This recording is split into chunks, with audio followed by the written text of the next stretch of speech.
Welcome again to our YouTube channel NK maths. आज की video में दोस्तों हम बात करने वाले हैं, बल्कि बात नहीं करेंगे, सॉल्व करने वाले हैं मैथ्स के उन सभी क्वेश्चन को जो रेलवे एनटीपीसी सीबीटी 2 के लेवल 5 के पेपर में पूछे गए थे। किस डेट को आप डेट सकते हैं? 12 जून को, यानी कि 12 ऑफ जून को फर्स्ट शिफ्ट में लेवल 5 के पेपर में रेलवे एनटीपीसी सीबीटी 2 में मैथ्स के जो भी क्वेश्चन आए थे उनको मैं सॉल्व करने वाला हूँ इस वीडियो में। और करीब करीब 35 क्वेश्चन आए होंगे मैथ में। ठीक है, तो 35 क्वेश्चन को हम इस वीडियो में सॉल्व करने वाले हैं। और अगर आप हमारे चैनल इनके मैथ्स पे नए हो और ऐसे ही आप चाहते हो जो प्रीवियस ईयर होते हैं उनका सोल्यूशन या जो भी लेटेस्ट पेपर लिया जाए उसके में मैथ का सोल्यूशन अगर आप चाहते हैं video solution, then you should subscribe our YouTube channel NK maths. और आपको अगर इसकी पीडीएफ चाहिए then you must have to join our Telegram group, that is NK maths Nandu Kumar. Okay, आप इंस्टाग्राम पर भी हमें सेम आईडी से फॉलो कर सकते हैं, एनके मैथ्स नंदू कुमार से। और बाकी जहां भी आप चाहें वहां फॉलो कर सकते हैं, लेकिन यूट्यूब पर सब्सक्राइब कर लो और टेलीग्राम ज्वाइन कर लो जहां आप डाउट भी शेयर कर सकते हो। ओके, तो अभी आप देखो जो लेटेस्ट पेपर का आंसर की आया है लेटेस्ट एग्जाम का, उसमें आपको मिलेगा एक तो रेलवे एनटीपीसी सीबीटी 2। और बिल्कुल आप देख सकते हो कि आज ही के डेट पे, यानी कि जिस डेट पे मैं ये वीडियो बना रहा हूँ उसी डेट पे रेलवे एनटीपीसी सीबीटी 2 का आया आंसर की। और साथ ही साथ जो एसएससी सीएचएसएल होता है, एसएससी सीएचएसएल के पेपर का भी आंसर की आज का आज ही आया है। आज बोले तो दिस इज 22 ऑफ जून 2022। ठीक है, तो मैं अभी एनटीपीसी का पेपर पहले सॉल्व करूंगा, उसके बाद मैं सीएचएसएल के पेपर सॉल्व करूंगा। क्योंकि अभी मैं ये समझ रहा हूँ कि जो लोग आईसीएआर असिस्टेंट की तैयारी कर रहे हैं, आईसीएआर असिस्टेंट की अगर आप तैयारी कर रहे हैं तो आप ये समझ लीजिए कि रेलवे एनटीपीसी सीबीटी 2 के जो मैथ्स के पेपर हैं लेवल 6 और लेवल 5 के, आप उनके कम से कम प्रैक्टिस जरूर कर लें। मैं तो कहूँगा कि लेवल 2 और 3 की भी प्रैक्टिस कर लें, लेकिन इनकी जरूर से आप प्रैक्टिस कर लें। इनके साथ ही साथ आईसीएआर जो टेक्नीशियन का पेपर हुआ था और साथ में जो एनवीएस नॉन टीचिंग पोस्ट के लिए पेपर हुआ था, इनके मैथ के क्वेश्चन आप जरूर से सॉल्व कर लें। और लगभग लगभग ये सारे मैंने सॉल्व करा रखे हैं अपने यूट्यूब चैनल पर भी। अब मैं ये नहीं कह रहा कि आपको मेरे ही यूट्यूब चैनल के थ्रू इन्हें देखना है, आप किसी भी चैनल के थ्रू या किसी बुक को यूज करके आप इनके सोल्यूशन को देख सकते हैं, इवन खुद से प्रैक्टिस कर सकते हैं। बस यू मैं ये कहना चाहता हूँ you must have to do this all questions of mathematics. ठीक है, चलिए अब स्टार्ट करते हैं पहले क्वेश्चन से, ज़्यादा बातें ना करते हुए। क्वेश्चन जो होगा आपको हिंदी इंग्लिश दोनों में मिलेगा, यानी कि जो वीडियो है दिस इज बाईलिंगुअल। ठीक है, इसमें कोई प्रॉब्लम नहीं होने वाली है लैंग्वेज को लेकर। देखिए जो पहला क्वेश्चन है ये अपना मिक्सचर एलिगेशन से है। ठीक है, अच्छा एक और बात समझिए, जो 12 जून को पेपर हुआ था फर्स्ट शिफ्ट में, मैं अपनी राय दे रहा हूँ, दिस इज माई ओपिनियन। ठीक है, फर्स्ट शिफ्ट में जो लेवल 5 का पेपर हुआ है ना, लेवल 5 का, इसमें आप देखोगे कि ये कंपेरेटिवली इजी है सेकेंड शिफ्ट से। 12 जून को ही जो सेकेंड शिफ्ट का पेपर हुआ था उससे आप देखोगे कि जो फर्स्ट शिफ्ट शिफ्ट वाला है ये कंपेरेटिवली इजी है। ठीक है, ये मेरा ओपिनियन है, बाकी आपकी क्या राय है? अगर आपने फर्स्ट शिफ्ट या सेकंड शिफ्ट में पेपर दिया है तो आप ज़रूर से मुझे कमेंट करके बता सकते हैं। बाकी जब सेकंड शिफ्ट को भी मैं सॉल्व कर दूंगा तो आप एक ही साथ दोनों शिफ्ट देख ही सकते हैं। ठीक है, और फिर खुद से कंपेयर कर लेना। चलिए जो पहला क्वेश्चन अपने पास इसमें बोला गया है, in a mixture of 90 litres the ratio of milk to water is 4:1 in another mixture of 90 litres, यानी कि दूसरा भी 90 लीटर का ही मिक्सचर है। ये कह रहा है कि उसमें मिल्क और वाटर का जो रेशियो है that is 3:2। What is the positive difference between the quantities of milk in the two mixtures? देखो सबसे पहला कॉन्सेप्ट यहाँ पर आप ये यूज कर सकते हो कि दोनों ही कंडीशन में जो मिक्सचर की मैग्नीट्यूड है या टोटल क्वांटिटी है वो सेम है, तो आप रेशियो में टोटल सेम बना सकते हैं। एंड आप यहाँ पर इजिली देख सकते हो कि टोटल वैल्यू यहाँ भी 5 है, यहाँ भी 5 है, यानी कि 4 और 1 5, और यहाँ पर भी 3 और 2 क्या है, 5 है दोस्तों। तो आप डायरेक्टली कहीं से भी इनका डिफरेंस देख लो कि इसमें जो मिल्क है वो 4 है, यहाँ जो मिल्क है वो 3 है, तो दोनों में गैप कितने का है, 1 का। 1 यूनिट की वैल्यू आपको बतानी है। एंड यू नो टोटल जो 90 लीटर है किसकी वैल्यू है, 4 और 1 5 यूनिट की वैल्यू है। अगर 5 यूनिट की वैल्यू 90 है दोस्तों तो 1 यूनिट की वैल्यू 18 होगा, तो 18 आपका आंसर है। This is the quickest way I think for this question. अगर आप चाहो तो आप ऐसे कर सकते हो कि पहले वाले 90 लीटर को 4 और 1 की रेशियो में डिवाइड कर दो, फिर वहाँ पे मिल्क निकाल लो, तो 4 एक 5 18 25 90, तो 18 चौके 72 आ जाएगा 72 लीटर। और दूसरे केस में आप इस 90 को भी 3:2 में डिवाइड कर दो तो 18 या 54 आएगा। फिर you have to difference of take a difference of 72 and 54, then you will get 18 litre. लेकिन उससे अच्छा है, ये फास्ट भी है। चलिए अगले क्वेश्चन पर आते हैं। This is the next question. The question says the sum of two numbers is 17 while the sum of their squares is 157. Find the sum of the cubes of those two numbers। देखो दो संख्याओं के वर्गों का योगफल 17 है, sorry संख्याओं का योगफल 17 है, वर्गों का योगफल 157 है, घनों का योगफल पूछ रहा है। देखो ऐसे क्वेश्चन में मैंने कई बार आपको बोला है कि आप हिट एंड ट्रायल लगा लो, ज़्यादा बेटर होगा। Otherwise you have to use the quantity sorry identities of algebra. आपको अलजेब्रा के आइडेंटिटीज का यूज करना पड़ेगा। अगर आप डायरेक्ट हिट नहीं करते हैं तो आपको देखो यहाँ पर डायरेक्ट हिट में करना क्या है। जैसे दो संख्याओं का योगफल, लेट से आपको x प्लस वाई दिया है 17, इनके स्क्वायर्स का सम यानी कि x square plus y square, ये आपको 157 दे रखा है, 157। और हमें बताना है x cube plus y cube की ये क्या होगा। अब देखो अगर x cube plus y cube बताना है, एक तो आप ऑप्शन से जा सकते हो क्योंकि इसका फॉर्मूला होता है x plus y into something, तो एक्स प्लस वाई यानी कि 17 का मल्टीपल होगा, चाहे जो भी आंसर आए आप चेक कर सकते हैं। ठीक है, ये पहला तरीका है हमारे पास। दूसरा तरीका है कि आप यहाँ से हिट एंड ट्रायल कर ले। देखो 17 को आप कैसे ब्रेक कर सकते हो, 16 प्लस 1 लिख सकते हो, 15 प्लस 2 लिख सकते हो, या फिर 14 प्लस 3 लिख सकते हो, फिर 13 प्लस 4 लिख सकते हो, फिर 12 प्लस 5 लिख सकते हो, 11 प्लस 6 लिख सकते हो। ऐसे आप ब्रेक कर सकते हो। लेकिन देखो अब क्या हम इतना लिख के और इतना को चेक करें, बिल्कुल भी नहीं। आप देखो स्क्वायर का सम कितना है यहाँ पर 157, तो अगर 16 का ही स्क्वायर 157 से ज्यादा होता है, 256 होता है, तो इसको हम क्यों लेंगे, इसको भी नहीं लेंगे, इसको भी नहीं लेंगे, इसको भी नहीं लेंगे। क्यों नहीं लेंगे इन सबको, क्योंकि एक ही जो पार्ट है इसका उसी का स्क्वायर 157 से ज्यादा रहा है, तो इनको चेक करने की जरूरत ही नहीं है। 12 का स्क्वायर 144 और 5 का स्क्वायर 25, 144 और 25 157 से हो जाएगा ज्यादा। यहाँ देखो 11 का स्क्वायर हो जाएगा 144, 6 का स्क्वायर हो जाएगा 36, 11 का स्क्वायर 121 होता है ना, दिस इज 121। ठीक है, और 6 का स्क्वायर 36, इनको ऐड करोगे तो ये 157 दे रहे हैं। यानी कि फर्स्ट जो आपका नंबर है x वो हो गया 11, सेकंड नंबर y जो है वो है 6। तो क्यूब यूज कर लो, x का क्यूब 11 का क्यूब 131, y 6 का क्यूब कितना हो गया 36, तो 5 6 और 1 7, यानी कि लास्ट में 7 आएगा। ऑप्शन ए जो है this is the correct answer. Otherwise you have to check the divisibility rule of 17, ये भी ज़्यादा ईजी है, that is not too difficult to solve. आगे बढ़ते हैं। अगला क्वेश्चन ये कह रहा है कि देखो इस इक्वेशन के दोनों मिलो, यानी कि जो दोनों रूट्स हैं उनका प्रोडक्ट बता दो। आपको पता है कि अगर जो क्वाड्रेटिक इक्वेशन हो इस फॉर्म में हो, A X square plus B X plus C equal to 0, then the product of the roots alpha into beta is represented by C by A. You know C by A formula. तो यहाँ पर देखो सी कितना है 6, ए भी है 6, तो आप अल्फा इंटू बीटा बताओगे कि ये 6/6 होगा, यानी कि 1 होगा। This is easy question. यही नहीं, इस शिफ्ट के सारे क्वेश्चन ही मुझे इजी लग रहे हैं, चलो फिर भी, लेकिन आपकी ओपिनियन है। This is the next question from geometry. Two chords A B and C D of a circle intersect at point F. बिल्कुल नॉर्मल सा क्वेश्चन है जो एसएससी में, सीएचएसएल और सीजीएल में आता है, वो बिल्कुल बेसिक टाइप का ये क्वेश्चन है। ठीक है, ये कह रहा है कि दो कॉर्ड है एक सर्कल के, वो सर्कल के बाहर किसी पॉइंट एफ पर एक दूसरे को कट करते हैं या फिर इंटरसेक्ट करते हैं। ए एफ बी एफ और सी एफ की वैल्यू दी हुई है, सी डी बतानी है। देखो एक मैं डायग्राम बनाता हूँ, फिर आपको डायग्राम के थ्रू बताता हूँ। इसमें दो आपको कॉर्ड दिए गए हैं। ठीक है, पहला कॉर्ड है ए बी, मान लो ये कॉर्ड ए बी हो गया, दूसरा कॉर्ड है सी डी, ये कॉर्ड हो गया सी डी। ये सर्कल के बाहर कहीं पे इंटरसेक्ट करते हैं, जो कि पॉइंट क्या है एफ, तो ये एफ पे इंटरसेक्ट कर दिए। ठीक है, ये मान लो है आपका ए बी और ये है आपका सी डी। आपको देखो ए से एफ तक की लेंथ, यानी कि ये पूरी लेंथ दे रखी है ए से एफ तक की कितनी 12 है। बाकी बी से एफ तक 4 दिया है, ये 4 दिया है, राइट।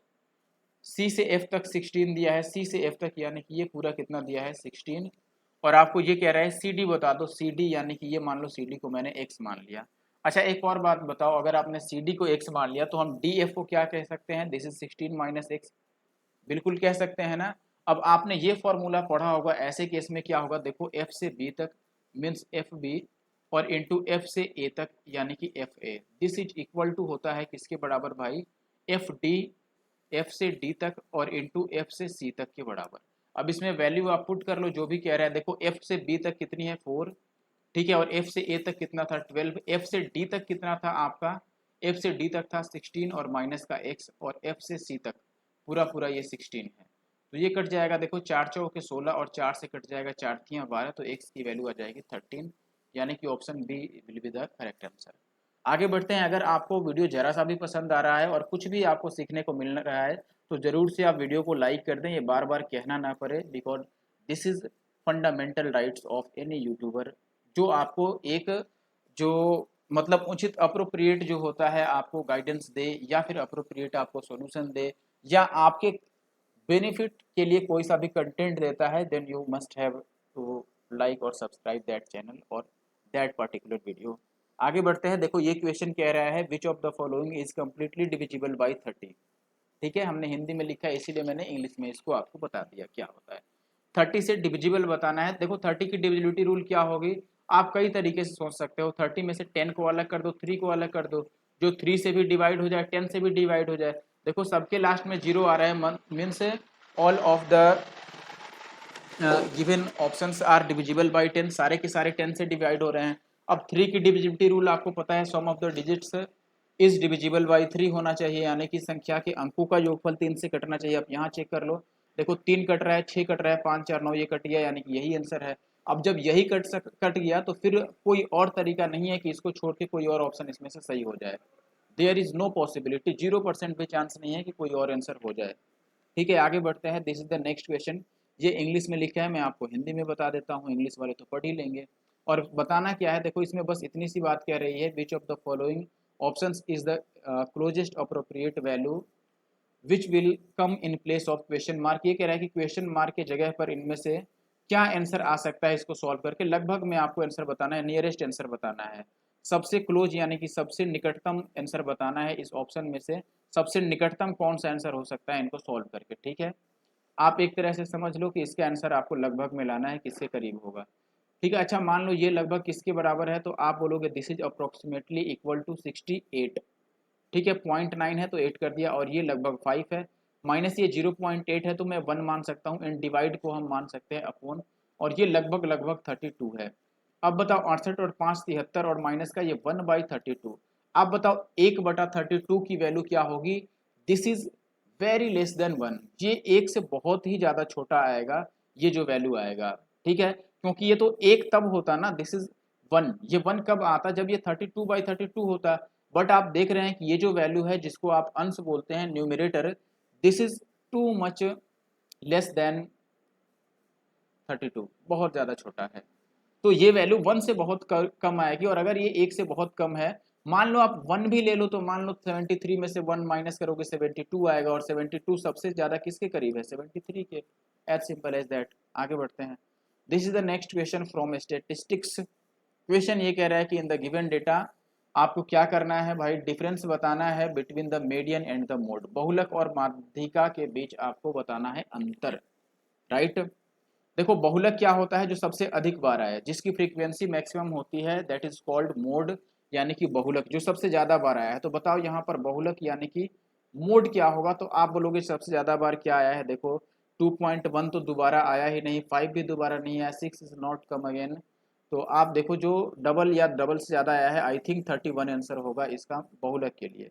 माध्यिका के लिए पहले तो आपको इनको सजाना होगा, यानी कि असेंडिंग और डिसेंडिंग ऑर्डर में लिखना होगा। You have to write all this data in ascending और डिसेंडिंग ऑर्डर, आरोही या अवरोही क्रम में, बढ़ते या घटते क्रम में आपको पहले इन्हें सजाना होगा। तो हम सजा लेते हैं। ठीक है, आप देख सकते हो इस पेपर सेट के हिसाब से ये क्वेश्चन 22 नंबर है। तो मैं सजाता हूँ पहले, देखो असेंडिंग ऑर्डर में लिखता हूँ, यानी कि बढ़ते क्रम में सबसे छोटा 2.1 ही है आई थिंक, इससे बड़ा 5 है, इससे बड़ा 6 है, ये भी ठीक है, 5 से बड़ा 6, 6 से बड़ा क्या है 7, 7 से बड़ा 8, 8 से बड़ा 9.3, 9.3 से बड़ा 10 यहाँ पे है, देखो 10, 10 से बड़ा 11 होगा, 11 से बड़ा हो जाएगा 14 यहाँ पर, 14 से बड़ा क्या होगा, ये सब हमने लिख दिया है, 11 भी लिख दिया है, 15 होगा उससे बड़ा, 15 से बड़ा क्या है 16.5 ये हो जाएगा, फिर उससे बड़ा क्या होगा 17, उससे बड़ा क्या होगा 19.521, 19.21, उससे बड़ा क्या होगा 27, और उससे बड़ा 31 और फिर 31 और फिर से 33, इस तरह से कुछ सजाया जाएगा। तो आपका जो मीडियन होता है यानी कि जो माध्यिका होता है, ये क्या होता है, this is the middle value of given data. ठीक है, जो गिवन डेटा है उसमें मिडिल वैल्यू जो होता है वो माध्यिका होता है, यानी कि सबसे बीच का मान। इसमें सबसे बीच में कौन है, गिन लो पहले ये कितने हैं, 1 2 3 4 5 6 7 8 9 10 11 12 13 14 15 16 और 17, 17 है ना, तो 17 में से एक को आप हटा दो, बाकी बचता है 16, तो 16 को आधा कर दो यानी कि 8 8 के बाद आएगा। ठीक है, यानी कि दोनों साइड से आप 8 8 छोड़ दो तो जो बीच में बचेगा वो होगा आपका मीडियन। ये देखो पहला दूसरा तीसरा चौथा पांचवा छठा सातवां और आठवां छोड़ दो तो मीडियन आपका क्या आ गया, 14। इन दोनों का आपको डिफरेंस बताना है तो ये कितना आ गया, 17। इन दोनों का डिफरेंस कितना होगा, 17, and 17 is the right answer of this question. Okay, move to the next one. ये क्वेश्चन है ट्रिगो से। अच्छा आप देखो यहाँ पर अगर मैं इसको चेंज करना चाहूँ तो मैं क्या लिख सकता हूँ, आप बताओ। जो कॉस स्क्वायर 45 और प्लस थीटा लिखा हुआ है, क्या इसको मैं ऐसे लिख सकता हूँ कि this is cos square 90 minus 45, ठीक है, और प्लस थीटा। बताओ ये लिख सकते हैं कि नहीं। 90 में से 45 माइनस करोगे तो ये फिर से 45 प्लस थीटा बचेगा, और इस चीज को फर्दर हम ऐसे भी लिख सकते हैं 90 और माइनस 45 माइनस थीटा। बोलो इस तरीके से हम लिख सकते हैं। और कॉस 90 माइनस थीटा आपको पता है कि साइन थीटा होता है, तो ये ओवरऑल साइन स्क्वायर कितना बन जाएगा, 90 माइनस दिस यानी कि साइन स्क्वायर थीटा बन जाएगा। थीटा की जगह पर यही है ना 45 माइनस थीटा, तो हम 45 माइनस थीटा लिख देते हैं। तो इसको बेसिकली मैं चेंज करना चाहता हूँ कि ये जो ऊपर वाली वैल्यू दे रखी है इसके जगह पर मैं ये लिख देता हूँ साइन स्क्वायर 45 माइनस थीटा, और प्लस फिर आपका ये आ गया this is cos square 45 minus theta, right. Upon में आप लिखोगे, देखो कॉसेक स्क्वायर जो 30 है ये साइन 30 का उल्टा है, और आपको पता है कि साइन 30 क्या होता है, √3/2 होता है, तो ये √3/2 का उल्टा हो जाएगा ओवरऑल। √3/2 का उल्टा यानी कि 2 का स्क्वायर 4/3 हो गया, यही होगा ना। यस, ओ सॉरी सॉरी, गलत बोल दिया ना। देखो मैं जैसे बोल रहा हूँ आप लोग भी मतलब कुछ भी, साइन बढ़ते क्रम में जाता है ना, तो ये 1/2 होगा तो ओवरऑल ये 4 बनेगा। बताओ, और इंटू में साइन स्क्वायर 45, साइन 45 1/√2 होता है तो ये 1/2 हो गया। माइनस सेक स्क्वायर 60, कॉस घटते में अब जाता है तो ये 1/2 का उल्टा यानी कि 4 हो गया। तो ये 2 2 जा 4 यानी कि नीचे तो आपको देखो 2 में से -4 माइनस करोगे तो ये -2 आ जाएगा। ऊपर देखो ये sine square theta plus cos square theta 1 यानी कि ये आंसर होगा ये वाला। ठीक है, ये बात आप समझिए कि ये जो लिखा है ये sine square theta plus cos square theta है जो कि 1 के बराबर होता है, राइट। आगे बढ़ता हूँ, आई थिंक आप बात समझ पा रहे हैं। This is the next question. Question कह रहा है कि ब्याज की गणना अगर वार्षिक चक्रवृद्धि ब्याज पर की जाए तो निश्चित दर से 3 वर्ष में राशि जो है वो 625 बन जाती है और 4 वर्ष में वो 675 बन जाती है, तो रेट बताओ। देखो बिकम्स का मतलब क्या होता है कि ये अमाउंट आपको गिवन है, अमाउंट के बारे में बात कर रहा है। और जब भी अमाउंट गिवन हो और ये कंटिन्यूअसली गिवन हो यानी कि तीसरे और चौथे साल का या चौथे और पांचवें साल का, मीन्स ये सब सिक्वेंट ईयर्स आपको दिए गए हों, या फिर आप ये कह लो इनको क्या बोलोगे, बिल्कुल कंटिन्यू हो, मतलब जैसे 3 के बाद 4 आ गया, आप इनको सब्सिक्वेंट ही बोल सकते हो। ठीक है, एक के बाद एक का दिया हो तो आप डायरेक्ट रेट निकाल लो। ठीक है, यानी कि आप बोलोगे कि देखो ये 625 था भाई और इसके बाद बन गया 675, आप रेशियो ले लो ज़्यादा बेटर होगा। 25 से ये 25 बार में कट जाएगा और 25 से ये 27 बार में कट जाएगा, तो कितने का फायदा मिल गया आपको, 2 का फायदा मिल गया 25 पे, और इंटू का करोगे आप 100, तो 25 चौके 100 और 4 दूना 8% आपका आंसर आएगा, means option C is the correct answer. आगे बढ़ते हैं, this one is the next question. A can complete, ये देखो अच्छा क्वेश्चन है, शायद बहुत लोगों को ये नहीं आया हो आई थिंक, और काफ़ी लोग मैंने देखा कि कई ग्रुप में ये क्वेश्चन वायरल भी चल रहा था। ठीक है, लेकिन ये अच्छा क्वेश्चन है, मैं बड़ा कर देता हूँ, आप अच्छे से देख लीजिए। चलिए आगे बढ़ते, बस सॉरी इसको सॉल्व करते हैं। A can complete 12% of the work in 15% of the allotted time, यानी कि जो जितना टोटल टाइम अलॉट किया गया है उसके 15% में ए जो है वो टोटल वर्क का 12% पार्ट जो है वो कंप्लीट कर देता है। A and B work for the entire work, sorry entire period the allotted time and the work got completed on time, यानी कि ए और बी अगर पूरे जितना टाइम दिया गया है उस पूरे टाइम तक काम करें तो पूरा काम खत्म हो जाता है। अब ये कह रहा है कि what person of the work was done by B, तो बी कितना परसेंट काम कर रहा होगा पूरे टाइम में। पूरा जितना भी टाइम दिया गया है, आप हिंदी में भी समझ लो कि देखो ए किसी काम का 12% भाग कितने टाइम में कर लेता है, टोटल जितना टाइम दिया गया है उसके 15% भाग समय का यूज करके वो 12% काम को खत्म कर देता है। अब ये कह रहा है कि जितना भी निर्धारित समय दिया गया है उस पूरे टाइम में अगर ए और बी काम करें साथ साथ तो काम पूरा तरीके से खत्म हो जाता है। तो इसमें बी कितना काम किया, कितना परसेंट काम किया, ये बताओ। सिंपल सा तरीका आप ऐसे समझ सकते हो कि देखो भाई ए का क्या रोल है कि ए जो 12% पार्ट है वर्क का, देखो इधर मैं वर्क लिख रहा हूं और इधर लिख रहा हूं टाइम, वो टोटल टाइम के 15% में खत्म कर देता है। अब देखो 12% हिस्सा अगर 15% टाइम लेकर के खत्म कर देता है, यानी कि आप बोलोगे दोनों तरफ 3 से मैं कट कर रहा हूँ, 4% जो वर्क है ये कितना टाइम लेकर के खत्म कर देगा दोस्त, तो आप बोलोगे कि ये 3 से काट दिया ना तो 5% टाइम लेगा, तो 4% ये काम कर देगा। और अगर पूरा पीरियड हम पूरा टाइम देखें यानी 100% अगर ये टाइम अपना यूज करे या जितना टाइम अलॉट किया गया है 100% यूज कर ले तो कितना काम कर देगा ये बताओ। तो आप बोलोगे 100% बनाना है ना तो इसको भाई मेरे 20 से मल्टीप्लाई करो, you have to multiply it by 20। तो हम लेफ्ट साइड में भी 20 से मल्टीप्लाई करेंगे यानी कि गुणा करेंगे, तो ये 20 चौके बनेगा 80%। आप बात समझ पा रहे हो, यानी कि टोटल टाइम अगर देखा जाए जितना भी टाइम अलॉट किया गया है वो अगर 100% होता है तो 100% में ए जो है वो अकेले 80% काम कर देगा। और आपको पता है ये पूरी अवधि तक का पूछ रहा है, यानी कि पूरे टाइम तक का पूछ रहा है कि पूरे टाइम तक दोनों ने साथ काम किया तो उसमें से बी ने कितना काम किया। अब देखो अगर पूरे टाइम एक अकेले ही काम करे तो भाई ये तो 80% काम अकेले ही कर देगा। अगर ए ने ही 80% काम कर दिया है तो जो बाकी का 20% काम बचा 100 में से माइनस करके वो कौन किया होगा, बी किया होगा, और यही इसका आंसर है 20%। आई थिंक आपको ये बात क्लियर होगा और इससे आसान तरीका आपको इस क्वेश्चन के लिए शायद ही मिल पाए। चलिए अगला क्वेश्चन देखिए, आपको ये शायद बड़ा बड़ा दिख रहा हो तो मैं एक बार देखता हूँ, ये ट्राई करके शायद छोटा बन जाए। चलिए अगला क्वेश्चन देखिए, अगले क्वेश्चन में आपको बोला गया है a certain sum amounts to this in 7 years at X% per annum on simple interest if the rate of interest per annum had been x plus 4%, यानी कि 4% अगर रेट बढ़ा दे तो 7 साल बाद ही उसको कितना पैसा मिल जाएगा भाई, 25,970 रुपये मिल जाएंगे। तो सम इन्वेस्टेड पूछ रहा है यानी कि you have to find the value of principal, यानी कि आपको बताना है दोस्त क्या चीज, धनराशि यानी कि मूलधन बताना है। अच्छा एक बात बताओ, सामान्य भाषा में समझना, बिल्कुल बेसिक तरीका मैं आपको बता देता हूँ यहाँ पर। देखो सिंपल सी बात करें हम, पहले वो x% रेट लेता था लेकिन अब वो x प्लस 4% रेट लेना चाहता है, यानी कि हर एक साल वो 4% एक्स्ट्रा आपसे लेगा, 4% एक्स्ट्रा इंटरेस्ट लेना चाहता है एक साल में।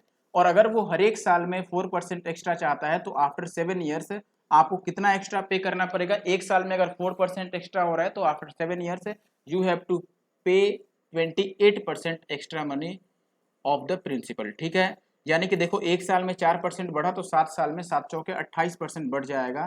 तो आप बोलोगे कि जो 28% की वैल्यू हो रही है ना वो देखो पहले 22,494 था, 25,917 हो गया, तो कितना बढ़ गया इसको माइनस कर लो आप। ठीक है, आपको यहाँ पर पता चल जाएगा कि पैसे में कितनी वृद्धि हो रही है और आपको रेट में कितना बढ़ रही है। तो हमने बता ही दिया कि देखो रेट बढ़ रहा है 4% से, यानी कि हर एक साल में 4% ज्यादा भरना होगा, तो 7 सालों में 28% ज्यादा भरना होगा। ये परसेंटेज में हमने बात कर ली। ठीक है, लेकिन ओवरऑल इनको आप माइनस करोगे तो ये आपका आ जाएगा 3423 रुपये, 3,423 रुपये। तो रुपए में इतना ज्यादा आपको भरना पड़ेगा, इसको हमने माइनस किया है दोनों प्राइसेस को। ठीक है, अब इसको काट लो और हमें धनराशि बताना है, यानी कि हमें बताना है किसकी वैल्यू, 28% की वैल्यू बताना है। ठीक है, यहाँ से आप डिजिटल सम यूज कर सकते हो बहुत इजिली। आप डायरेक्ट इसका डीएस ले लो, कितना बन रहा है, आप बोलोगे 4 और 3 7 और 2 9 को तो हम लेते ही नहीं, तो डीएस आपका जो बना डिजिटल सम दिस इज 3। तो आप ऑप्शन के थ्रू देख सकते हो, देखो इसमें डीएस तो 3 बन ही गया भाई, ये तो कट ही गए क्योंकि 5 4 9 का तो कोई लेना देना ही नहीं है, तो 3 डीएस यहाँ पर बन ही रहा है। It means this may be the answer. यहाँ पर देख लो 7 2 9 हटा लो, 5 2 7 1 8 नहीं बन रहा है, 9 हटा दो 7 2 9 हटा दो 5 नहीं बन रहा है, 7 2 9 5 2 7 नहीं बन रहा है। Option first is the answer, कोई कैलकुलेशन भी नहीं है मुश्किल। या फिर आप इसको कैलकुलेट करके लास्ट डिजिट पे काम कर सकते थे, या फिर डिविजिबिलिटी रूल यूज कर सकते थे, anything you can use, but you have to find the answer very quick. ठीक है, बहुत क्विकली आपको आंसर निकालना है। इंग्लिश में थोड़ा गलत भी बोलता हूँ but don't worry. Don't take it very serious. ठीक है, अगले क्वेश्चन पे आ जाते हैं। अगले क्वेश्चन में आपको लेंथ ऑफ इच एज दिया गया है, this is 2.6। Total surface area बताना है। आपको पता है कि एक क्यूब में टोटल सरफेस एरिया क्या होता है, 6L²। इसीलिए मैं बोल रहा था ना कि ये बहुत ज्यादा इजी पूछ लिया इन्होंने। ठीक है, तो ये आप सॉल्व कर लेना। 6 और L², L की वैल्यू यहाँ पर 2.6 है, 26 का स्क्वायर क्या होता है 676, और यहाँ पे पॉइंट आ जाएगा, देखो 6 6 का 36 का 6 और 6 7 42 और 3 45, यानी कि लास्ट में 5 6 आएगा। कहाँ है लास्ट में 5 6, ऑप्शन डी। कुछ करना ही नहीं है, पूरा क्यों कैलकुलेट करें फालतू में, आगे बढ़ते हैं। देखो भाई, अगर आपको जरा सा भी अच्छा लग रहा है, सॉल्यूशन अच्छा लग रहा है, कुछ भी अच्छा लग रहा है, आपको अगल बगल के लोग अच्छे लग रहे हैं, आपको सामने बैठा हुआ आदमी अच्छा लग रहा है, कोई गीत अच्छा लग रहा है, कुछ भी अच्छा लग रहा है, तो आप लाइक कर दो और कमेंट कर दो। ठीक है, अब ये मत पूछना कि भाई हम तो फेल हो चुके, हमारा मार्क्स ही अच्छा नहीं आया, हमें तो कुछ भी अच्छा नहीं लग रहा है, तो हम क्या करें। तो आपके लिए हम बस इतना ही कह सकते हैं कि आप कुछ मत करो, बस पढ़ो और अच्छे से तैयारी करो, क्योंकि अभी ग्रुप डी आपके सामने है। लाइक डिसलाइक के चक्कर में ना पड़ो और कट ऑफ्स के चक्कर में तो बिल्कुल ना पड़ो। ठीक है, ये क्वेश्चन तो मैं छोड़ के ही जा रहा था। चलो देखो, देखो कट ऑफ के चक्कर में पढ़ने से कोई फायदा नहीं है। अगर आपको भरोसा है कि आपका 70 के आसपास स्कोर आ रहा है, ठीक है, अगर आप ओबीसी कैटेगरी हैं, ईडब्ल्यूएस हैं, तो अगर आप जनरल के हैं तो आप 70 के ऊपर ही चले जाओ, 75 प्लस अगर आप हैं तो ज़्यादा अच्छा है आपके लिए। ठीक है, आप कम से कम टाइपिंग की तैयारी तो आप कर ही सकते हो। ठीक है, ये बात ध्यान रखना। ठीक है, एक दो मार्क्स से कुछ नहीं होता, टाइपिंग की तैयारी करके रखो, आप कभी भी काम आ सकता है। ठीक है, देखो इस क्वेश्चन में आरुषि फिर से आ गई, किसी और क्वेश्चन में थी ये, कोई नहीं। आरुषि को कह रहा है कि Arushi was to multiply a number by 2.4 but instead multiplied by 4.2। देखो आरुषि ने गलती किया, क्या गलती किया भाई, उसको 2.4 से मल्टीप्लाई करना था, लेकिन उसने 4.2 से मल्टीप्लाई कर दी, और ऐसे में उसका जो आंसर आ गया वो 65.1 आ गया। तो ये कह रहा है what is the correct product that she should have got, यानी कि सही गुणनफल क्या होता जो उसे लाना था।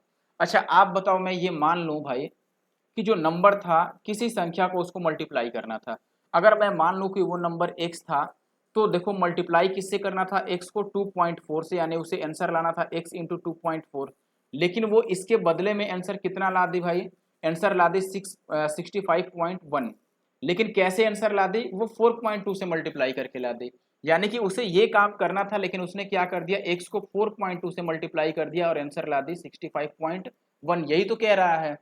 लेकिन हमें तो ये आंसर चाहिए था ना, हमें x को 2.4 से मल्टीप्लाई करके आंसर बताना है कि क्या होगा। तो पहले तो यहाँ से x की वैल्यू निकाल लो आप, तो ये आ जाएगा 65.1 बाई 4.2, और अगर इसे 2.4 से मल्टीप्लाई करना है तो हम 2.4 से मल्टीप्लाई कर देते हैं दोनों ही साइड, ये अपना आंसर हो जाएगा। अब देखो इस पॉइंट से ये पॉइंट तो कट ही जाएगा, बाकी आप 6 से काट सकते हो, ये 6 चौके 24 और ये 6 सत्ते 42, 7 से कटेगा 7 तीन 63 और 7 तियाँ 21, तो 3 चौके 12, लास्ट में 2 आता दिख रहा है, और लास्ट में 2 तो इसी में है। ठीक है, क्योंकि लास्ट में 0 तो आप कंसिडर करोगे नहीं पॉइंट के बाद, तो लास्ट में 2 यहाँ पे आ रहा है, तो ये अपना आंसर है ऑप्शन ए, इसमें कोई भी कंफ्यूजन वाला कंडीशन नहीं होना चाहिए।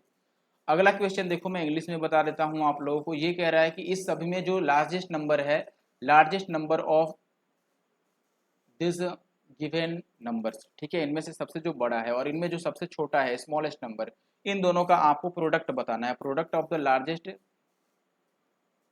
And the smallest. ठीक है, इनमें सबसे बड़ा कौन है, देखो 0.82 है, 0.80 है, 0.85 है, 0.0, तो 0.85 सबसे बड़ा है, इसमें कोई कंफ्यूजन नहीं होना चाहिए। इसमें सबसे छोटा क्या है, तो आप बोलोगे कि देखो ये 0.3 है, ये 0.0 है, 0.2 है, ये तो बड़ा ही है, ये भी बड़ा है, और ये 2 पॉइंट ये सबसे बड़ा हो गया, तो इधर 0.03 आ गया। इनका आपको प्रोडक्ट बताना है। देखो डीएस से काम आप चला सकते हैं क्या, ये 8 5 13 यानी कि 4 है, और ये 3 है, 4 3 12, तो डिजिटल सम आपका कितना आ जाएगा 3। डिजिटल सम 3 किस में है, 5 5 10 2 12 इसमें है, देखो 6 4 10 2 12 हटाओ भाई, सब में 3 आ रहा है, डिजिटल सम की औकात नहीं है यहाँ पे। चलो कोई बात नहीं, मल्टीप्लाई ही कर देते हैं, ये कितना हो जाएगा, 5 तियाँ 15 और 8 तियाँ 24 और 1 25, 255, 255 ऑप्शन ए में दिख रहा है, ये आंसर हो गया। चाहे पॉइंट कहीं भी हो, नो मैटर, क्योंकि हम पहले नन जीरो डिजिट्स मिला रहे हैं, कम से कम वो मिले उसके बाद आगे बात करें। क्लियर है ना? आगे बढ़ जाते हैं अब अगले क्वेश्चन पर।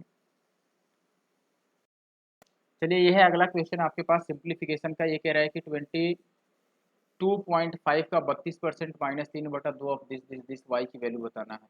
अच्छा देखो 22.5 का 32% यानी कि 32/100 -3/2 और इसका क्यूब रूट क्या होगा 8, ये तो आपको पता होना चाहिए। 81 का स्क्वायर रूट क्या होगा 9। ये वाई के बराबर है, वाई की वैल्यू बतानी है। ठीक है, चलो देखो आप यहाँ से भी डिजिटल सम अप्लाई कर सकते हो अगर कहीं पर भी आपको एक जैसा ना मिले तो, और दिख नहीं रहा है तो आप डिजिटल सम डेफिनेटली अप्लाई कर सकते हो। देखो ये तो कट गया भाई, 2 चौक 8। अब डिजिटल सम हम लगा देते हैं। ये देखो 5 4 9 है तो इस ओवरऑल की वैल्यू 9 ही आएगी, और इसमें 9 है तो इसकी भी वैल्यू 9 आएगी, यानी कि डिजिटल सम आपका 0 आ रहा है। तो आप 0 या 9 देख लो किस ऑप्शन में है। लेकिन एक मिनट एक मिनट रुकना। हाँ देखो यहाँ पर गलती कर दिया है हमने, तभी मैं बोलूँ कि भाई 9 किसी ऑप्शन में तो दिख ही नहीं रहा है। ये 3/2 नहीं था, ये 2/3 था। तो ये भी हमने गलत काट दिया, फिर तो ये भी लिख दिया गलत।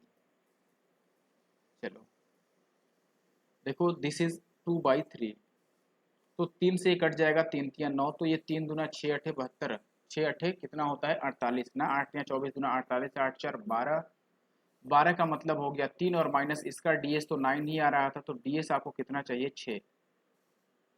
यार 6 भी किसी में डीएस नहीं है ना, 8 4 12 1 13, फिर से कहीं गलत कर दिया हमने। 5 4 9 तो डीएस तो 9 ही होगा, इसमें कोई रुक नहीं सकता है। और ये 8 का क्यूब है ही, और ये 9 का स्क्वायर है। 3 3 9, 3 दूना 6 और 6 अठे 48, 8 4 12, 12 का बन गया 3।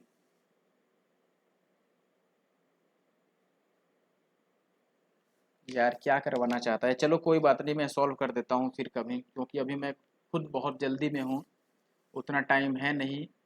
आप देखोगे, बात मानोगे, अभी 1 बज गए हैं रात के। ठीक है, और फिर मुझे सुबह जल्दी भी उठना रहता है, तो मैं सॉल्व ही कर देता हूँ इससे अच्छा। देखो अगर आप सॉल्व करने की कोशिश करोगे तो आप इसको काट दोगे किससे, 25 से भाई, 9 बार में 0.9 टाइम्स, और ये 25 से 4 बार में कट जाएगा, और ये 4 अठे 32 और 8 नीम 72, 7.2 आ गया। और ये 3 3 9 हमने काटा ही था, और ये आ गया था 48। 48 में से आप बस इसे माइनस कर दो, तो इसे 0.0 मान लो, और 7.2 माइनस कर दो। देखो 10 में से 2 जाएगा 8, 7 में से 7 जाएगा 0, 40.8 आ रहा है, यानी कि ऑप्शन ए सही है। ठीक है, चलो अगला सवाल देख लो। The ratio of length width and, पता नहीं क्या लिख दिया, height of a cuboid is, ये आपको रेशियो दिया गया है लंबाई चौड़ाई और ऊंचाई का एक घनाभ के लिए। ठीक है, और आपको ये कह रहा है कि the sum of the length, यानी कि इन तीनों लंबाई चौड़ाई ऊंचाई का जो योगफल है वो ये है, तो एरिया पूछ रहा है। बोलो, कोई मुश्किल सवाल नहीं है ये।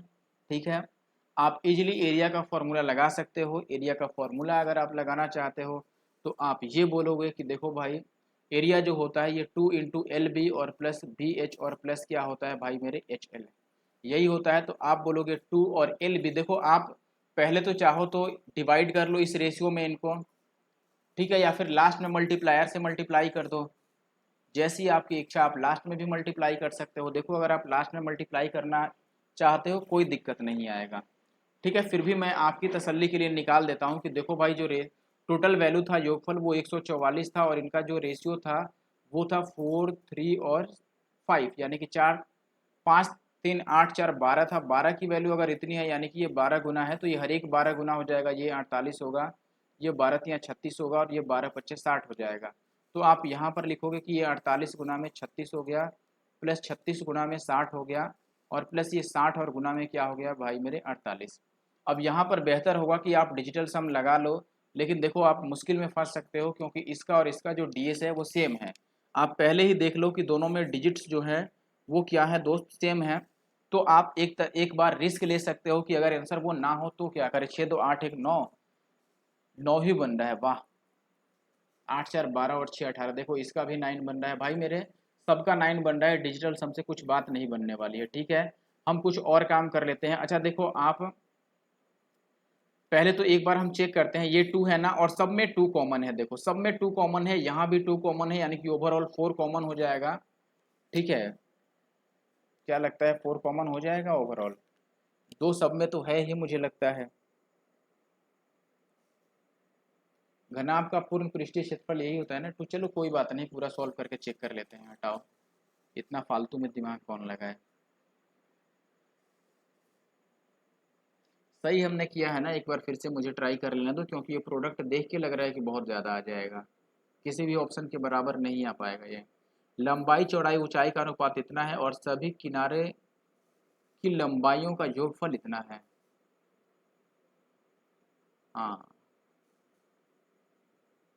सभी किनारे का कह दिया यहाँ पर, ये ध्यान दीजिए, सभी किनारे। आप बताओ एक घनाभ में कितने किनारे होते हैं? बताओ, एक घनाभ बनाएं अब हम। देखिए ये क्वेश्चन जो है ये कुछ ऐसे बनेगा, ठीक है, इस तरीके से डायग्राम के थ्रू सॉल्व करना पड़ेगा और काफ़ी अच्छा कॉन्सेप्ट यूज किया गया है इसमें। अगर आप बिल्कुल जल्दी जल्दी में करोगे तो डेफिनेटली इसमें 80 to 90% लोग गलत कर जाएंगे, ठीक है, आंसर ही नहीं आएगा, गलत करने की बात ही नहीं बनती है, ठीक है। देखो यहाँ पर है क्या, यहाँ पर जो बोला गया है इसके सभी किनारों की लंबाइयों का योग दिया है 144। यहाँ पर भी वही बात बोल रहा है, length of all it's edges, ठीक है, सारे एजेज। तो सभी एजेज को मैंने लिख दिया है। आप ध्यान से अब देखोगे कि एक क्यूबॉइड में एल जो है लेंथ वो भी 4 बार आता है, होता है 4 बार, जो हाइट है वो भी 4 टाइम्स होता है, and the breadth is also 4 times, इसमें सारे के चार चार चार टाइम्स है। तो ओवरऑल अगर आप इनका योगफल देखोगे, सभी जो जितने भी यहाँ पर लंबाई है, किनारे हैं, एजेज हैं, उनका योगफल देखोगे तो आप बोलोगे 4 टाइम्स ऑफ एल है, बी भी 4 टाइम्स है और एच भी 4 टाइम्स है, तो ये योगफल बनेगा। सबको हमने चार चार बार लिख के जोड़ दिया तो 4 हो गया कॉमन, यानी कि 4 into L plus B plus H, यानी कि 4 3 7 और 5 12, रेशियो से हमने 12 लिख दिया। और ये वैल्यू क्वेश्चन में 144 दे रखी है, तो ये 12 से 12 बार में कटेगा और 4 से कट जाएगा 3 बार में, तो एक की वैल्यू 3 आ गई कहीं ना कहीं। तो एल की वैल्यू 4 थी तो ये 4 3 12 हो गया, बी की वैल्यू 3 था तो ये 3 3 9 हो गया, और एच की वैल्यू 5 था तो ये 5 3 15 हो गया। अब ये वैल्यू हमें यहाँ पे यूज करना पड़ेगा। तो आप बोलोगे कि ये जो आ रहा है दिस इज, यहाँ पे मैं लिख देता हूँ 2, और इंटू एल के जगह पर आप कितना लिखोगे, 12 नमे 108 प्लस बी एच यानी कि 15 नमे 135, और प्लस एच एल यानी कि 15 को 12 से मल्टीप्लाई करोगे 180। तो ये आ गया 2, और इनको जोड़ोगे तो ये 8, 15 निमे 135 होगा ना, ये 5 होगा, 8 5 13 का 3, 423 आ गया, इसका डबल कितना हो जाएगा 846, यानी कि ऑप्शन डी जो है ये सही आंसर है। अच्छा लगा क्वेश्चन ये, ठीक है, आगे बढ़ते हैं। जी है अगला सवाल, देखिए यहाँ पे कह रहा है कि 90 किलोमीटर की चाल से चल रही एक रेलगाड़ी एक खंबे को 18 सेकंड में पार कर जाती है और प्लेटफॉर्म को 65 सेकंड में पार कर जाती है, तो प्लेटफॉर्म की लंबाई बताओ। देखो जब भाई वो खंबे को पार करेगी तो आपको पता है कि जो डिस्टेंस बनेगा वो ट्रेन की लेंथ के बराबर ही बनेगा। अगर ट्रेन की लेंथ एल है तो ये दूरी इक्वल टू होता है भाई चाल गुना समय, तो चाल तो है 90 का, तो आप लिखो 90 और इसको किलोमीटर प्रति घंटा से मीटर पर सेकंड में बदलने के लिए 5/18 से मल्टीप्लाई करोगे, ये हो गया चाल, और गुना का समय यहाँ पर कितना है 18, इससे मल्टीप्लाई कर लो, तो जो लेंथ आ गया वो 9×5=45 यानी कि 450 मीटर लंबी है ट्रेन। अब जब वो प्लेटफॉर्म को पार करेगा तो डिस्टेंस आपको पता है कि डिस्टेंस क्या होगा, ये होगा प्लेटफॉर्म की लंबाई और प्लस ट्रेन की लंबाई, इन दोनों के बराबर, और डिस्टेंस होता है स्पीड इंटू टाइम, तो आप लिखोगे स्पीड तो इसका वही रहेगा अभी भी 90 का, जिसमें 18 18 कट जाएगा तो ये 90 गुना 5 ही आएगा, और इंटू का टाइम लिखना है ना हमें, इंटू का आएगा टाइम, तो आप टाइम यहाँ से लिख दो, वो है 65 सेकेंड, ये बनेगा कहीं ना कहीं। तो आप देखोगे कि ये कितना बन गया भाई मेरे, 9×5=45, 45 को इससे गुना करना है, तो P की जो वैल्यू आएगी वो आएगा आपका,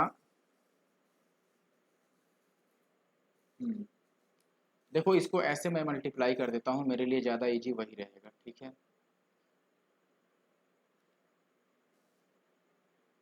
ये हो गया 9×5=45, ठीक है, तो ये बन गया आपका 65 और गुना में 450, और इसमें से L की वैल्यू यानी कि 450 को हमें माइनस भी करना है, ये बनेगा ना ओवरऑल, तो इसमें से अगर मैं 450 को ले लूँ कॉमन तो ये बनेगा अंदर 65 माइनस 1 यानी कि ये 450 और गुणा का 63 हो गया। अब आप यहाँ से इजीली लिख सकते हो कि देखो ये जीरो तो जीरो आएगा ही, और ये 5 या 15 यानी कि लास्ट में 5 जीरो आएगा, और 63 है तो वो 9 का मल्टीपल भी होगा, लास्ट में 5 जीरो यहाँ है और यहाँ है, लेकिन ये 9 का मल्टीपल नहीं है, 5 2 7 है, दोनों 9 का मल्टीपल नहीं है भाई, ये क्या बखेरा उत्पन्न हो गया बताओ, ऐसा कैसे। हमें प्लेटफॉर्म ही बताना था ना। फिर से एक बार चेक कर लें, सब चीज़ सही लिखा है ना हमने। देखो भाई हमने, ओ रुको रुको रुको, 90 की स्पीड से चल रही थी तो 18 सेकंड में वो खंबे को पार कर गई, तो दूरी बन गया 4 गुना समय। 18 तो हो गया भाई साफ, तो ये 9×5=45, 450 मीटर लंबी हो गई। और यहाँ डिस्टेंस हमने लिखा प्लेटफॉर्म और प्लस ट्रेन की लंबाई यानी कि 450, और स्पीड अभी भी सेम रहेगी 90 गुना में 5/18। हाँ, ये 18 सेकंड जो काटा था ना हमने, ये गलत लिख दिया यहाँ पर। This is wrong, this is wrong. आपने डायलॉग सुना होगा एक साउथ की मूवी में, ठीक है। तो यहाँ पर स्पीड हम लिखेंगे 90 और गुना में 5/18 आप लिख लो, और यहाँ पर टाइम जो है वो 65 था ना, ये था। 18×5=90, 5×5=25 को 65 से आप मल्टीप्लाई कर दो तो 25×5=125, और 25 छक होता है 150, और उसमें 12 जोड़ोगे तो ये आ जाएगा 162। इसमें से 450 को आपको करना है माइनस, तो ये 5 तो आएगा ही आएगा, और ये 12 में से 5 जाएगा तो 7। लास्ट में 7 और 5 किस में है भाई मेरे? ऑप्शन डी में है। तो ऑप्शन डी को सही होने से कोई रोक नहीं सकता है, और अगर कोई रोक लिया तो वो महामूर्ख हो सकता है। ठीक है, चलिए आगे बढ़ते हैं। ये आ गया आपका अगला क्वेश्चन, इसको ट्राई कीजिए और बताइए क्या आंसर आ सकता है। अब ये जो क्वेश्चन है बहुत बेसिक सा क्वेश्चन है, सिंपल इंटरेस्ट से आपने पढ़ा होगा। The amount payable on maturity of a certain some which is invested for 5 years at a certain rate पर, जो भी लिखा है वो रेट परसेंट, हालांकि इन्होंने पर और सेंट अलग लिख दिया, तो मैं कंफ्यूज हो गया कि भाई ये कौन सा वर्ड आ गया। Per annum is 9800। देखो 9800 रुपये 5 साल बाद मिलते हैं। अब ये कह रहा है कि सेम रेट पर अगर 10 साल के लिए वो छोड़ दे तो उसको 12,600 रुपये मिल जाएंगे। तो रेट बता दो कि इस केस में इंटरेस्ट का रेट क्या है। देखो ऐसे केस में आपने पढ़ा होगा कि दोनों को हम माइनस कर लेते हैं, तो आप बेसिकली इसमें से इसको माइनस कर दो। माइनस करोगे तो आपको मिल जाएंगे 2800 रुपये, और टाइम भी माइनस कर लो 10 साल में से 5 साल को, तो 5 वर्ष में आपको कितने पैसे मिल गए भाई? 2800। अब देखो 5 वर्ष बाद अमाउंट कितना बन रहा था, यानी कि मिश्रधन कितना बन रहा था, तो आप बोलो कि 9800 रुपये बन गए थे। लेकिन इसमें से भैया 2800 रुपये तो क्या है? आपका इंटरेस्ट, इंटरेस्ट है, ये है interest. This is SI simple interest for 5 years। 5 सालों में सिंपल इंटरेस्ट 2800 रुपये मिलते हैं, लेकिन 5 साल में जो ओवरऑल राशि बन जाती है वो तो 9800 बन जाती है। इसमें से अगर 2800 रुपये केवल इंटरेस्ट किया है तो प्रिंसिपल कितना हो गया भाई मेरे? 7000 हो गया। फिर आप रेट का फॉर्मूला लगा दो। रेट जो होता है this is S I into 100 upon P into T, simple सा फॉर्मूला है। तो एस आई आपका कितना बन गया? आप देखो 5 साल में एस आई इतना है, तो हर एक साल का कितना आ जाएगा? 5 से आप काट दो, 5×5=25, 5×6=30, 560 रुपये एक साल का ऐसा ही, और इंटू 100, और प्रिंसिपल कितना है आपका? 7000, और ये हमने एक साल के लिए लिया है। तो ये 3 जीरो से 3 जीरो कट जाएगा, और ये 7 से 8 बार में कट जाएगा, means 8% is the rate of interest. आगे बढ़ते हैं। देखो भाई मेरे ये क्वेश्चन नंबर 69 है, यानी कि लगभग 70वां क्वेश्चन है आप मान लो। इसके बाद 50 क्वेश्चन बचेंगे, जिसमें मुश्किल से आपके और 10 क्वेश्चन होंगे, या 10 से 20 क्वेश्चन होंगे ज़्यादा से ज़्यादा, उससे ज़्यादा तो नहीं होगा। तो बाकी के जो अब क्वेश्चन इसके बाद बचेंगे भाई मेरे, वो पार्ट 2 में हम कवर करेंगे, because I don't have such a long time to make a long video. ठीक है, तो अभी के लिए मैं क्षमा चाहूँगा, मैं इसी क्वेश्चन के साथ इस वीडियो को करूँगा ख़त्म, और फिर अगले डेट पर यानी कि नेक्स्ट डे आपको नेक्स्ट वीडियो में बाकी क्वेश्चन की सोल्यूशन मिलेगी। ठीक है, तो आप बिल्कुल भी मुझसे नाराज़ होकर ना जाना, लाइक और कमेंट करके जाना मेरे भाई। देखो अब यहाँ पर क्या कह रहा है, भाई हो या बहन हो, आपको कमेंट करके जाना हो, या वो दोनों में से कोई भी ना हो, ये भी ऑप्शन मैं देता हूँ। You all have all type of option available. चलो देखो यहाँ पर ये कह रहा है the LCM of two numbers is 20। LCM दो संख्याओं का 20 है भाई। अच्छा, 20 टाइम्स ऑफ देयर एचसीएफ है, यानी कि एचसीएफ का 20 गुना है LCM. The sum of LCM and HCF is 504। Difference of the number is 24। Find the sum of the number. दोनों संख्याओं का जोगफल आपसे पूछा गया है, बस इतनी सी बात है। देखो ये कह रहा है पहला केस कि जो एलसीएम है भाई, ये एचसीएफ का कितना गुना है? एचसीएफ का ये 20 गुना है। और एलसीएम प्लस एचसीएफ ये भी आपको दिया है कि एलसीएम और एचसीएफ अगर आप जोड़ लो तो ये 504 है। ठीक है, और आपको डिफरेंस ऑफ दोनों नंबर यानी कि x माइनस वाई मान लो, अगर दो संख्याएं हैं तो इनका डिफरेंस भी 24 दिया गया है। अब ये कह रहा है संख्याओं का योगफल यानी कि x प्लस वाई बता दो, ये आपसे जानना चाह रहा है। मुश्किल बात नहीं है बिल्कुल भी। चलिए देखो पहले एक बात तो आप यहाँ पर गौर फरमा लो भाई, मान लो मैं एक पल के लिए एचसीएफ को कह रहा हूँ ए और सॉरी एलसीएम को ए कह रहा हूँ और एचसीएफ को बी कह रहा हूँ और इनटू का ये हो गया 20। ठीक है, बात समझना आप। देखिए तो मैं ये कह रहा था कि अगर मैं इसको ए मान लेता हूँ एलसीएम को और एचसीएफ को बी मान लेता हूँ, तो आप यहाँ से कहो कि जो ओ ए आ गया एक्चुअली में वो 20 बी के बराबर आ गया। ए किसके बराबर आ गया? 20 बी के बराबर आ गया, क्योंकि मैंने एचसीएफ को मान लिया है बी। अब यहाँ पर देखो जो एलसीएम है जो कि ए था एक्चुअली में वो किसके बराबर हो गया है? यहाँ से 20 बी के बराबर हो गया है, तो आप इसके जगह पर 20 बी लिख लो और एचसीएफ को तो हमने बी मान ही रखा था, ये आ गया आपका 504। तो ये 21 बी की वैल्यू आ गई 504।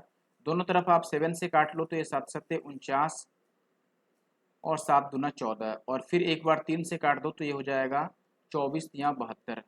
ठीक है, तो बी की वैल्यू भाई मेरे आ गया 24। अगर बी 24 आ गया यानी कि आपका एचसीएफ यानी कि महत्तम समापवर्तक कितना आ गया? 24। अच्छा एक बात आप हमेशा याद रखना है एलसीएम एचसीएफ में, चाहे कोई नंबर हो जिसका एचसीएफ निकाला गया हो, या दोनों संख्याओं का योगफल हो या गुणनफल हो या उनका कुछ भी हो, ठीक है, डिवीजन आप छोड़ सकते हो। यानी कि दो अगर आपको नंबर्स दिए गए हैं, you have two numbers and you have HCF of two numbers, HCF आपको गिवन है, तो हमेशा एचसीएफ जो होता है वो दोनों संख्याओं के योगफल को यानी कि सम को और उनके डिफरेंस को और उनके प्रोडक्ट को, इन तीनों को ही टोटली डिवाइड कर देता है, यानी कि कंप्लीटली डिवाइड कर देता है। HCF completely divides the product or the sum or the difference of the given numbers। ठीक है, ये बात हमेशा याद रखना।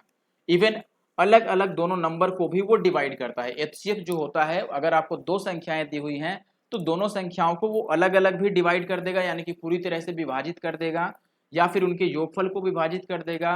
It divides completely divides the sum और द डिफरेंस और द प्रोडक्ट और द इंडिविजुअल नंबर्स। ठीक है, ये याद रखना है।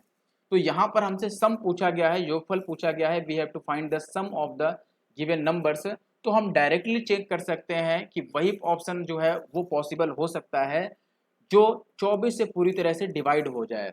ठीक है, only that option is a possible answer that is completely divisible by the HCF और 24। तो आप यहाँ पर देखोगे भाई मेरे कि ये तो 24 से नहीं जाएगा, ये भी नहीं जाएगा, ये भी नहीं जाएगा, ये इकलौता ऑप्शन है जो 24 से जा रहा है, तो यही अपना आंसर है। और आप यकीन मानो कि अगर आप ऐसे सॉल्व नहीं करोगे तो आप मुश्किल में पड़ सकते हो एंड आपको टाइम भी ज़्यादा इन्वेस्ट करना पड़ सकता है और हो सकता है आप इसके चक्कर में और भी क्वेश्चंस को छोड़ के आ गए हो। ठीक है भाइयों, तो इस क्वेश्चन में बस इतना ही, मिलते हैं अगले वीडियो में। इस वीडियो में बस इतना ही बोलना था, फिर अगले वीडियो में मिलते हैं। तब तक के लिए बाय एंड थैंक यू, जो भी आप समझ लो। ठीक है, चलिए।